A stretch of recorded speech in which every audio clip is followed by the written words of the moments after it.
I'm gonna talk to you about dirty money. In this case, HSBC. First, let's start. How are these three groups related? Probably you will say they're all bad men. Probably they kill people. Probably they launder money.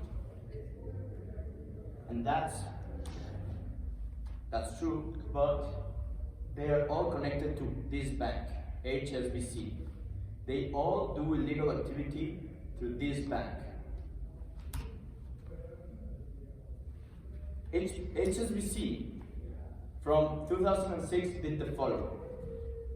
They laundered or channeled money, well, about $7 billion between 2007 and 2008 alone. Then when they were subpoenaed by the Congress, and they told them that they had to stop doing this.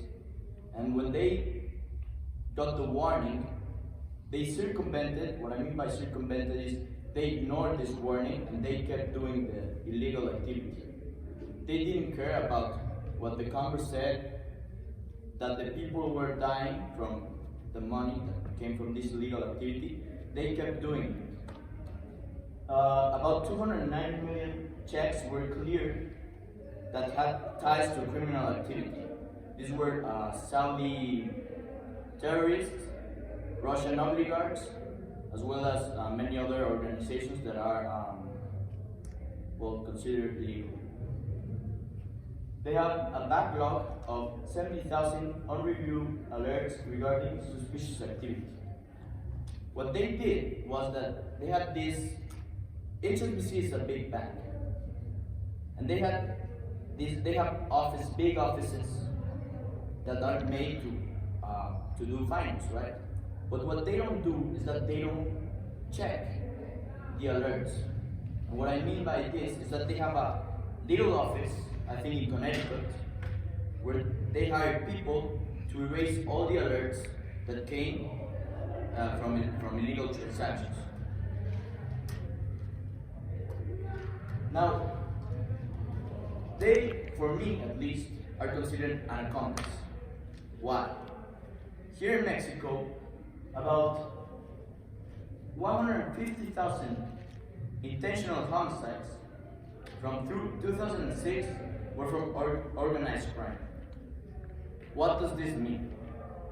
This means that HSBC was an accomplice to them, to the cartel money, that those cartel people killed all of these people. So I think that HSBC is a really, really bad company.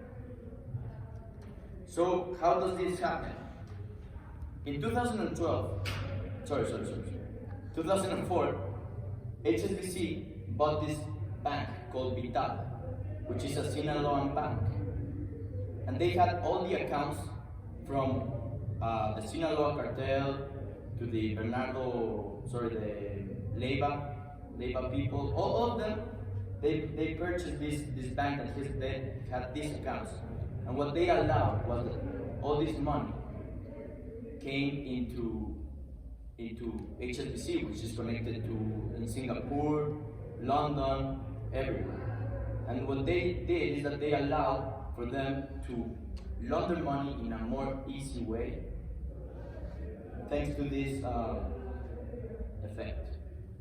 So, what I want you to have today is that you stop using this bank, that you stop looking at this bank as a good bank. You need to, and also to start questioning everything you have, everything you buy. Where does it come from? Like, for example, Nike, that they have child labor in Taiwan. You need to start to think about the repercussions of buying from corporations that are not focused on social justice or having a good impact in the world, like Who here has an account in HSBC? Well, luckily, you're not my audience at the end of the day, but I want you to don't use this cashier because you are helping the drug lords. You're helping the Russian oligarchs. You're helping the Saudi Arabian terrorists, and you're affecting the world. And you need to see that for yourself and consider if it's worth it. Thank you very much. I'm sorry, I forgot to say something. After all of this, after they were caught twice, they got a fine of 1.9 billion. That's it. That's 5 weeks of revenue of HSBC. It's the dumbest thing I've ever seen. How come a company that is accomplice to those many deaths, that has caused so many problems, get that type of fine? I encourage you to stop using this. Thank you.